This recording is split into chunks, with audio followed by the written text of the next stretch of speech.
ಕಳೆದ 2 ದಿನಗಳಿಂದ ಸಿಕ್ಕಾಪಟ್ಟೆ ಸೌಂಡ್ನಲ್ಲಿದ್ದಂತಹ ವಿಚಾರ ಅಂತ ಹೇಳಿದ್ರೆ ಅದು ಹನುಮಾನ್ ಚಾಲಿಸಾ ದಂಗಲ್. ಇದೇ ವಿಚಾರಕ್ಕೆ ಸಂಬಂಧಪಟ್ಟಂತೆ ಆ ಪ್ರದೇಶದಲ್ಲಿ ಅಂದ್ರೆ ನಗರ್ತಪೇಟೆಯಲ್ಲಿ ಆದಂತಹ ಗಲಭೆಯಲ್ಲಿ ತೇಜಸ್ವಿ ಸೂರ್ಯ ಅವರು ಹೋರಾಟಕ್ಕೆ ಭಾಗಿಯಾಗಿದ್ರು. ಇದೇ ವಿಚಾರಕ್ಕೆ ಸಂಬಂಧಪಟ್ಟಂತೆ FIR ದಾಖಲಾಗಿದೆ ತೇಜಸ್ವಿ ಸೂರ್ಯ ಅವರ ಮೇಲೆ. ಹಲ್ಸೂರು ಗೇಟ್ ಪೊಲೀಸ್ ಠಾಣೆಯಲ್ಲಿ ಪ್ರಕರಣ ಕೂಡ ದಾಖಲಾಗಿದೆ.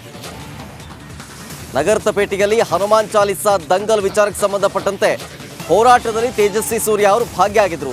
ಹೀಗಾಗಿ ಅವರ ವಿರುದ್ಧ FIR ದಾಖಲಾಗಿದೆ. 153A 295A ಹಾಗೆ 123/3A ಅಡಿಯಲ್ಲಿ ಪ್ರಕರಣ ದಾಖಲಾಗಿದೆ. ಅಂದರೆ IPC ಸೆಕ್ಷನ್ 295 ಏನು ಹೇಳುತ್ತೆ ಅಂದರೆ ಒಂದು ವರ್ಗದ ವ್ಯಕ್ತಿ ಧರ್ಮವನ್ನು ಅವಮಾನಿಸುವುದು. ಇನ್ನು 153A ಈ ಸೆಕ್ಷನ್ ಧರ್ಮಗಳ ಮಧ್ಯೆ ಭಾಷೆಗಳ ಮಧ್ಯೆ ದ್ವೇಷವನ್ನು ಉಂಟು ಮಾಡೋದು. ಅದೇ ರೀತಿ 123/3A ಇದು ವಿವಿಧ ವರ್ಗದ ನಾಗರಿಕರ ನಡುವೆ ದ್ವೇಷ ಉತ್ತೇಜಿಸೋದು ಅಂತ ಹೇಳಿ. ಸೊ ಈ 3 ಸೆಕ್ಷನ್ನ ಅಡಿಯಲ್ಲಿ ತೇಜಸ್ವಿ ಸೂರ್ಯ ಅವರ ವಿರುದ್ಧ ಪ್ರಕರಣ ದಾಖಲಾಗಿದೆ.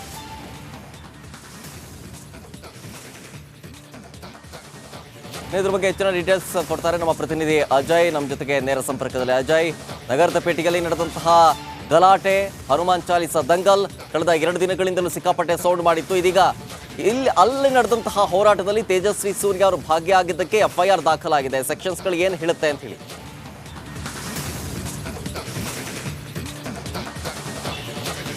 ಖಂಡಿತವಾಗ್ಲೂ ಶರತ್ ಏನಂತಂದ್ರೆ ತೇಜಸ್ವಿ ಸೂರ್ಯ ಅವರು ಅಲ್ಲಿಗೆ ಬಂದು ಏನು ಮುಖೇಶ್ ಇದ್ದಾನೆ ಆತನನ್ನ ಭೇಟಿ ಮಾಡಿ ಅವನ ಕುಶಲೋಪರಿಯನ್ನ ವಿಚಾರಿಸಿ ಹೋಗಿದ್ರೆ ಇವತ್ತು FIR ದಾಖಲಾಗ್ತಾ ಇರಲಿಲ್ಲ. ಆದರೆ ಅವರು ಕೆಲವೊಂದು ಭಾಷಣಗಳನ್ನ ಮಾಡ್ತಾರೆ. ಅಂದರೆ ಒಂದು ಜಾತಿಗೆ ಅಥವಾ ಒಂದು ಧರ್ಮಕ್ಕೆ ಸೀಮಿತವಾದಂತೆ ಬೇರೆ ರೀತಿಯಾಗಿ ಮಾತನಾಡ್ತಾರೆ. ನಂತರ ಜನರನ್ನ ಗೂಡಿಸಿ ಅಲ್ಲಿ ಅಶಾಂತಿಯನ್ನ ಉಂಟು ಮಾಡ್ತಾರೆ ಅನ್ನೋ ಒಂದು ವಿಚಾರವಾಗಿ ಈಗಾಗಲೇ 3 ಸೆಕ್ಷನ್ಗಳ ಅಡಿಯಲ್ಲಿ ಈಗಾಗಲೇ FIR ಕೂಡ ದಾಖಲಾಗಿರುವಂಥದ್ದು. ಇನ್ನು ಚುನಾವಣಾ ಆಯೋಗಕ್ಕೆ ಈಗಾಗಲೇ ಚಿಕ್ಕಪೇಟೆ ನಿವಾಸಿಯಾಗಿರುವಂಥವರು ಕೂಡ ಒಂದು ದೂರನ್ನ ಕೂಡ ಕೊಟ್ಟಿರುವಂಥದ್ದು. ತೇಜಸ್ವಿ ಸೂರ್ಯ ಅವರು ಈ ರೀತಿಯಾಗಿ ಮಾಡಬಾರ್ದಿತ್ತು ಅಂತ ಹೇಳಿ. ಯಾಕಂದರೆ ಈಗಾಗಲೇ ದೇಶಾದ್ಯಂತ ಏನು ಕೋಡ್ ಆಫ್ ಕಂಡಕ್ಟ್ ಕೂಡ ಈಗಾಗಲೇ ಜಾರಿಯಲ್ಲಿರುವಂಥದ್ದು.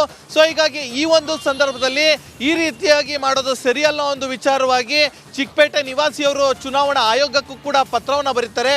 ಚುನಾವಣಾ ಆಯೋಗದ ಅಧಿಕಾರಿಗಳು ಕೂಲಂಕುಷವಾಗಿ ಇದನ್ನು ಪರಿಶೀಲಿಸಿ ಮತ್ತೆ ತೇಜಸ್ವಿ ಸೂರ್ಯ ಅವರು ಕೊಟ್ಟಂತಹ ಒಂದು ಬೈಟ್ಸ್ಗಳಾಗಿರ್ಬೋದು ಮತ್ತು ಅಲ್ಲಿ ನಡೆದಂತಹ ಘಟನೆಗಳಾಗಿರ್ಬೋದು ಆ ಒಂದು ವಿಡಿಯೋಗಳನ್ನ ಆಧರಿಸಿ ಈಗಾಗಲೇ ಹಲ್ಸೂರು ಗೇಟ್ ಪೊಲೀಸ್ ಠಾಣೆಯಲ್ಲೂ ಕೂಡ ಈಗಾಗಲೇ ದೂರನ್ನು ಕೂಡ ದಾಖಲು ಮಾಡಲಿರುವಂಥದ್ದು. ಈಗಾಗಲೇ ತೇಜಸ್ವಿ ಸೂರ್ಯ ಅವ್ರಿಗೂ ಕೂಡ ಮುಂದಿನ ದಿನಗಳಲ್ಲಿ ನೋಟಿಸನ್ನು ಕೂಡ ಸರ್ವ್ ಮಾಡಲಾಗತ್ತೆ.